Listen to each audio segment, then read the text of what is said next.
orangnya pembohong. Selain pembohong juga tidak melaksanakan syariat Islam. Sholatnya dong-dongan, puasanya ya sama saja, tidak pernah melaksanakan perintah-perintah Allah. Ketika meriwayatkan hadisnya itu menjadi dhaif. Tapi ada lagi tingkatan yang paling rendah, yaitu hadis palsu. Hadis palsu itu yang meriwayatkan itu adalah orang yang berusaha untuk menghancurkan Islam dari dalam, yaitu kaum zindik. Sehingga kadang-kadang buat hadis palsu itu untuk kepentingan politik, untuk kepentingan golongan, untuk kepentingan pribadi, untuk kepentingan misalnya berdagang. Misalnya ini contoh hadis palsu ya, al-badindanu dawa'u kulli syai', terong obat segala penyakit. Ini apa? Karena dibuat oleh orang yang menjual terong tidak laku-laku, sehingga ketika membuat hadis itu dengan harapan terongnya itu terjual laris, sehingga membuat hadis palsu. Terong, berkata Nabi Shallallahu Alaihi Wasallam, terong obat segala penyakit. Jadi yang tadinya tidak laris, akhirnya yang penyakit batuk, beli terong. Yang sakit perut, beli terong. Yang sakit encok, beli terong. Yang sakit punggung, beli terong. Jadi semua saya punya penyakit itu semuanya diobati dengan terong. Jadi laris. Nah, itulah hadis palsu seperti itu. Kemudian apalagi isinya di dalam Al-Quran tadi, kalau tadi yaitu terdapat di dalam Al-Quran dan As-Sunnah Shahihah. Kemudian berikutnya adalah isinya minal awamiri wan nawahi. Isinya dalam agama itu adalah perintah-perintah dan larangan-larangan. Perintah-perintah itu apa isinya? Contohnya apa perintah? Perintah misalnya adalah supaya sholat fardu, itu perintah. Perintah supaya bertauhid, perintah supaya puasa dan sebagainya. Wan nawahi, dan juga larangan-larangan. Larangan-larangan contohnya apa? Contohnya adalah larangan berzina, larangan mencuri atau korupsi dan sebagainya. Itulah diantaranya perintah-perintah dan larangan. Kalau di dalam Al-Quran ada larangan, itu kebalikannya perintah. La tusyrik billah, janganlah kamu menyekutukan kepada Allah. Larangan itu kan, kebalikannya itu perintah. Perintah apa berarti? Kalau larangannya adalah menyekutukan Allah, berarti perintahnya adalah bertauhid atau mengesahkan kepada Allah. Contoh lagi apa lagi? Misalnya ada larangan, kebalikannya perintah. Misalnya kalau larangan berzina, wala taqrabuz zina, janganlah kamu mendekati zina. Berarti perintahnya apa? Itu larangan. Halo? Berarti perintahnya adalah supaya menikah. Nah ini, yang belum menikah monggo segera menikah. Yang belum punya pasangan bisa mencari. Itu seperti itu. Contoh lagi misalnya larangan untuk misalnya mencuri. Kebalikannya apa berarti? Kebalikannya adalah supaya usaha dengan cara yang halal. Nah itu begitu. Itulah di dalam Al-Quran. Jadi ada perintah dan larangan. Ketika ada larangan di situ, kebalikannya adalah perintah. Selain itu apalagi? Wal irsyad. Berikutnya adalah wal irsyadat. yaitu berupa petunjuk-petunjuk. Nah, petunjuk-petunjuk sebagaimana kalau kita dalam surat Al-Fatihah itu pasti kita sudah hafal, yaitu kita selalu minta petunjuk kepada Allah, yaitu petunjuknya apa? Selalu ihdinas siratal mustaqim, tunjukilah kami jalan yang lurus. Apa itu jalan yang lurus? Ada yang tahu jalan siratal mustaqim? Jalan yang lurus itu yang seperti apa? Sirat itu jalan, tol itu berarti tol, jalan tol. Jalan tol itu kan lurus ya, siratal mustaqim, lurus, siratal mustaqim. Kita selalu berdoa seperti ihdinas siratal mustaqim, siratal ladzina an'amta alaihim ghairil maghdubi alaihim waladdallin.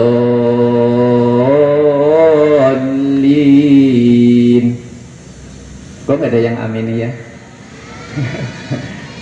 Udah sedang sholat Pak. Ya, siratal mustaqim kalau dalam ayat itu dikatakan alladzina an'amta alaihim.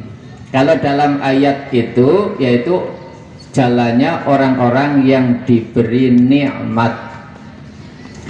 Orang yang diberi nikmat itu siapa? Yaitu para nabi dan rasul. Waladdallin, yaitu bukan jalannya orang-orang yang sesat. Maghdub itu orang yang dimarahi oleh Allah. Nah itu bukan itu. Kemudian yang dimaksud dengan siratal mustaqim, Bapak Ibu sekalian dan semua santri atau juga para siswa semuanya yang hadir di sini, kita bisa lihat di dalam surat Al-An'am yaitu ayat 151. Di situ ada penjelasan yang dimaksud dengan siratal mustaqim. Dalam surat Al-An'am 151 disebutkan a'udzubillahi minasyaitonirrajim. Qul ta'alau atlu ma harrama rabbukum alaikum alla tusyriku billah. Katakanlah, mari aku bacakan apa yang diharamkan kepada Tuhan oleh Tuhan kamu sekalian kepada kamu sekalian. Yang pertama adalah alla tusyriku billah. Janganlah kamu menyekutukan kepada Allah. Jadi kalau di sini ada sebagaimana tadi ada larangan, kebalikannya adalah perintah. Larangannya apa? Allah tusyriku billah, janganlah kamu menyekutukan kepada Allah. Berarti di sini adalah kita supaya bertauhid, mengesahkan kepada Allah. Itu. Jadi yang pertama itu yang dimaksud dengan siratal mustaqim. Apalagi selain itu, yaitu wabil walidaini ihsana, supaya berbuat baik kepada kedua orang tua. Kalau berbuat baik kedua orang tua ini kira-kira itu khusus anak-anak yang masih remaja apa termasuk orang yang sudah tua ya? Halo? Kira-kira itu berbuat baik loh. Yo nak buat baik ya. Yo sing remaja sekolah SMA buat baik karo wong tua. Aku wis tua ya ora perlu buat baik sama orang tua. Apa begitu? Tidak. Termasuk malah justru ketika sudah tua masih punya orang tua harus tetap masih berbuat baik kepada kedua orang tua. Karena apa? Kalau masih remaja paling-paling diperintah supaya nyapu, mungkin bangangnya tidak mau lah ketika diperintah nyapu. Cuma itu barangkali. Tapi tidak ada yang misalnya masih remaja kok gugat kepada ibunya menjadi supaya dipenjara. Ada nggak remaja yang gugat ibunya di penjara? Nggak ada. Ini saya kemarin baca berita itu begitu, ada seorang anak, ya sudah dewasa, itu gugat orang tuanya yang tadinya pinjam 10 juta, digugat menjadi 1,8 miliar. Kebangetan, Mbok. Kebangetan itu, seperti itu. Terus ada lagi, saya juga baca lagi, orang Rio, orang nenek-nenek itu ya sudah tua ya, 80 tahunan, rumahnya jauh dari puskesmas.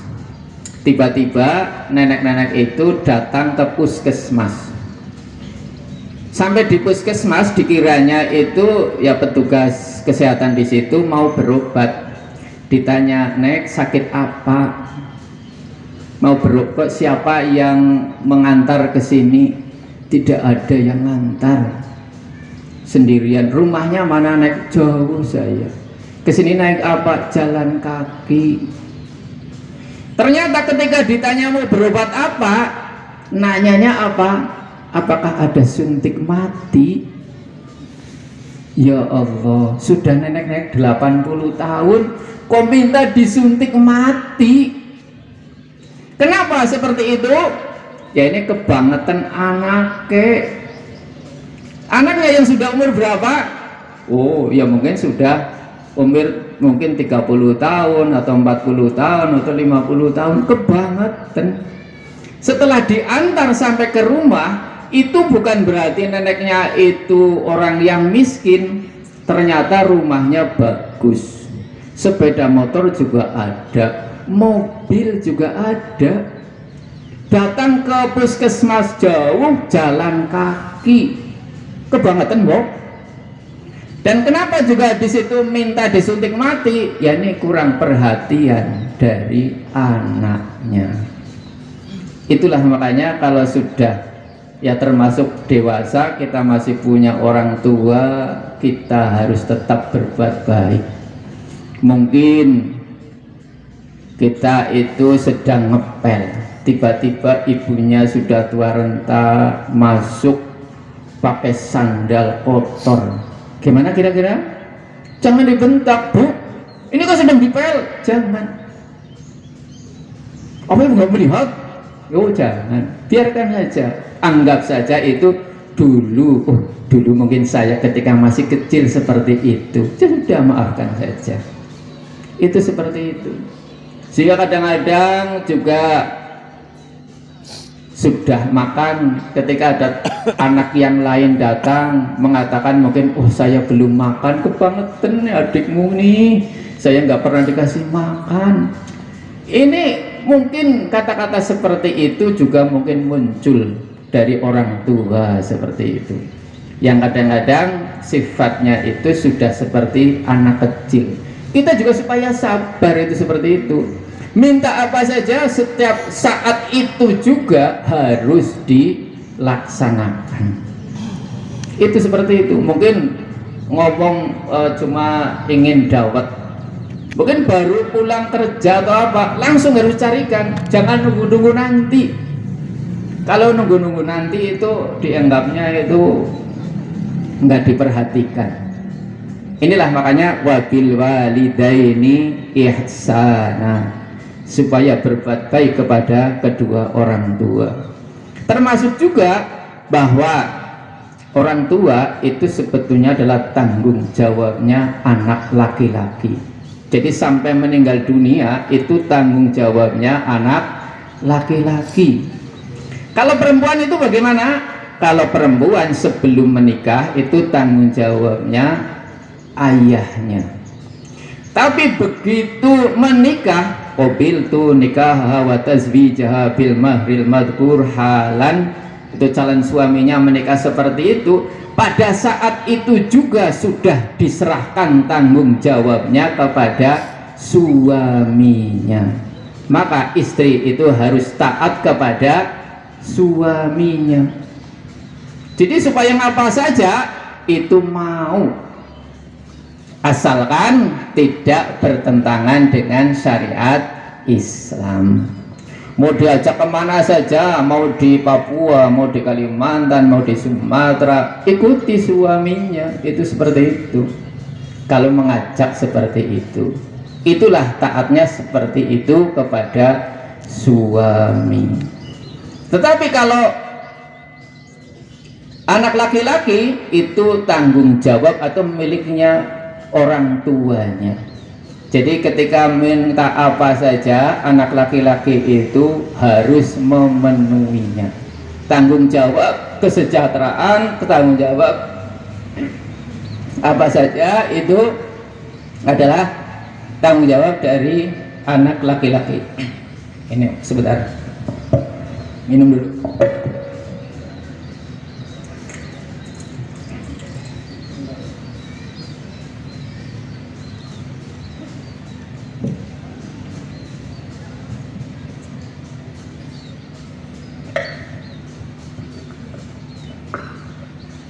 Agak selek kita sedikit. Bapak Ibu sekalian, ini nanti sampai jam berapa ya? Sampai jam berapa? Oh, 5 menit lagi. Ini padahal masih banyak ini. Ya, mungkin kalau masih ada kesempatan di tahun yang akan datang atau mungkin periode yang datang kita sambung ya. Kita sedikit lagi 5 menit lagi ya, oke. Yang pertama tadi adalah alla tusyriku billah. Yang kedua wabil walidaini ihsana, supaya berbuat baik kepada kedua orang tua. Yang berikutnya yang ketiga adalah wala taqtulu auladakum min imlaq. Dan janganlah kamu membunuh anak-anakmu karena takut miskin. Nahnu narzuqukum wa iyyahum. Sesungguhnya kamilah yang memberi rizki mereka, kamu sekalian dan mereka. Jadi di sini tidak boleh membunuh anak. Wala taqtulu auladakum, janganlah membunuh anakmu. Apa ada orang yang membunuh anak? Biasanya kalau yang membunuh anak itu kalau dalam berita-berita itu orang gila ya. Anaknya dibunuh, anaknya dikubur. Tapi kalau kita lihat sejarahnya dulu, pada zamannya Fir'aun itu juga dibunuh kan anak laki-laki. Siapa yang punya anak laki-laki harus dibunuh. Karena apa?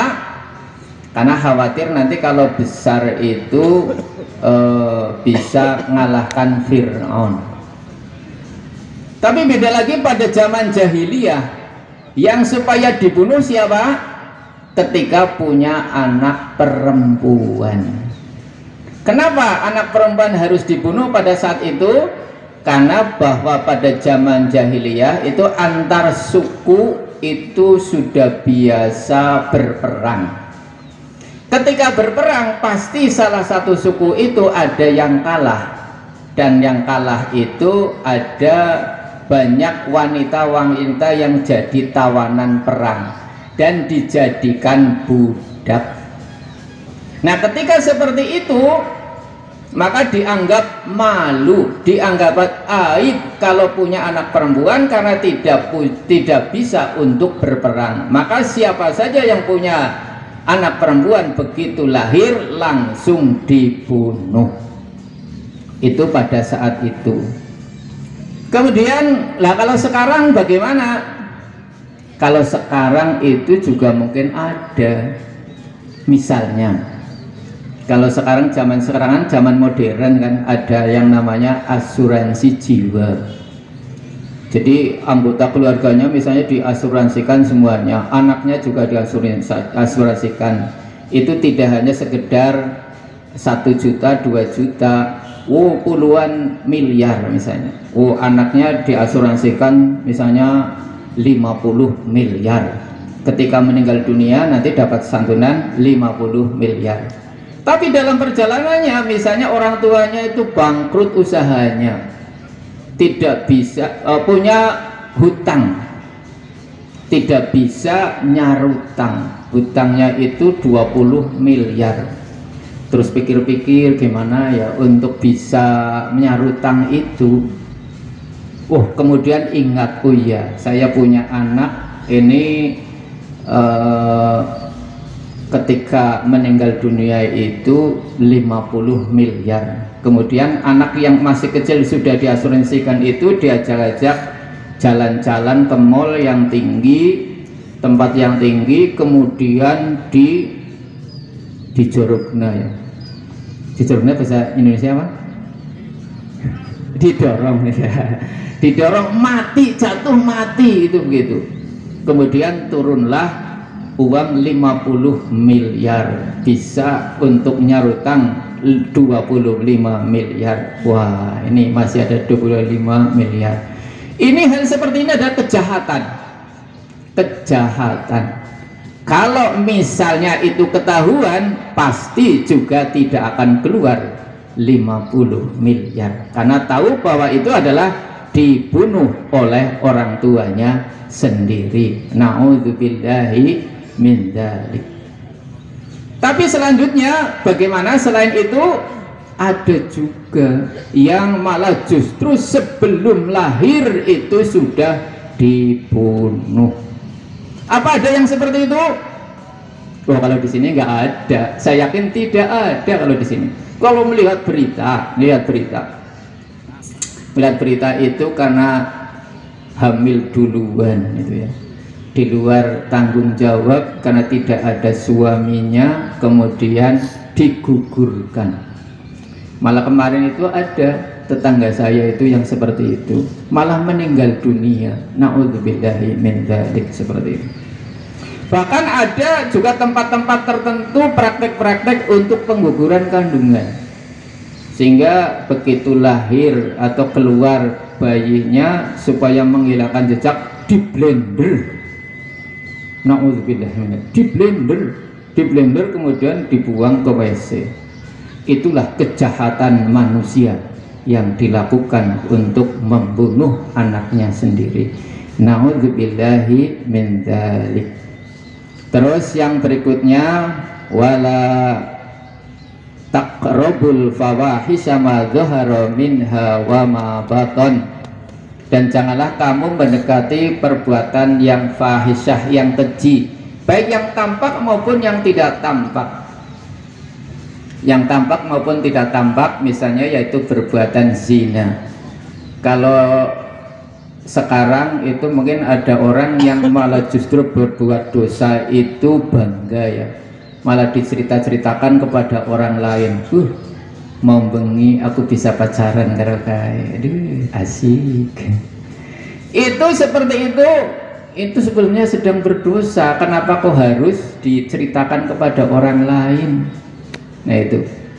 Inilah makanya supaya jangan mendekati perbuatan fahisyah, atau juga secara terang-terangan melakukan perbuatan-perbuatan yang tidak senonoh di tempat-tempat umum gitu. Kemudian yang terakhir, wala taqtulu nafsallati haramallahu illa bilhaq. Janganlah kamu membunuh jiwa yang telah diharamkan oleh Allah kecuali dengan yang hak. Jadi yang di sini yang terakhir, yang kelima adalah tidak boleh membunuh orang secara sembarangan. Jadi jangan kemudian punya senjata atau punya golok, tiba-tiba ada temannya menghina atau mungkin perasaannya tersinggung, tiba-tiba langsung cabut goloknya, ditebas orang itu. Jangan. Atau kalau punya senjata api, begitu ada tersinggung sedikit saja langsung tembak dor, itu tidak. Nah, di dalam Islam itu semuanya dilindungi. Jadi orang yang membunuh harus dibunuh. Maksudnya apa? Supaya jangan terjadi adanya pembunuhan lagi. Kalau sudah membunuh, kisosnya adalah harus dibunuh. Kalau sudah divonis hukuman mati, ya gimana? Ya laksanakan. Jangan kemudian berubah menjadi hukuman seumur hidup. Oh, itu di dunia sana itu ya, di sini nggak ada itu seperti itu. Dzalikum wasaqum bihi la'allakum ta'qilun. Demikianlah yang kami wasiatkan pada kami sekalian supaya kami sekalian itu berpikir atau berakal. Itulah diantaranya itu sirotol mustaqim, atau dalam tadi pengertian agama adalah irsyadat, petunjuk-petunjuk. Ini sebenarnya dalam ayat yang berikutnya, Bapak Ibu sekalian itu bisa baca lagi dalam ayat yang ke-52, itu juga masih sirotol mustaqim. Kemudian pada ayat yang ke-53 itu dikatakan, mana buktinya sirotol mustaqim? Dalam ayat yang 153 itu, wa anna hadza sirati mustaqima, inilah jalanku yang lurus, fattabi'uhu, maka ikutilah, wala tattabi'us subula, maka janganlah kamu mengikuti jalan-jalan, fatafarraqu bikum an sabilihi, nanti kamu akan berpecah belah. Dzalikum wasaqum bihi la'allakum tattaqun. Demikianlah yang kami wasiatkan supaya kamu sekalian itu bertakwa. Bapak Ibu sekalian, jadi kalau tadi di awal kita supaya bersyukur kepada Allah yang dicontohkan atau yang diperintahkan kepada Luqmanul Hakim, kita pun juga supaya bersyukur kepada Allah. Ya, pas ini sudah waktunya. Ini ayatnya juga sudah. Oke. Jadi itulah seperti itu.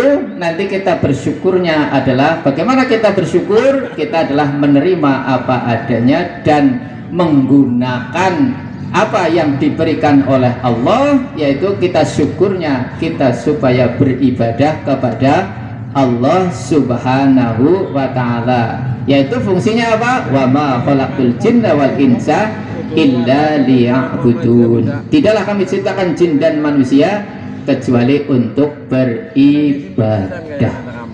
Demikian Bapak Ibu sekalian, kurang dan lebihnya mohon maaf yang sebesar-besarnya. Saya akhiri, assalamualaikum warahmatullahi wabarakatuh.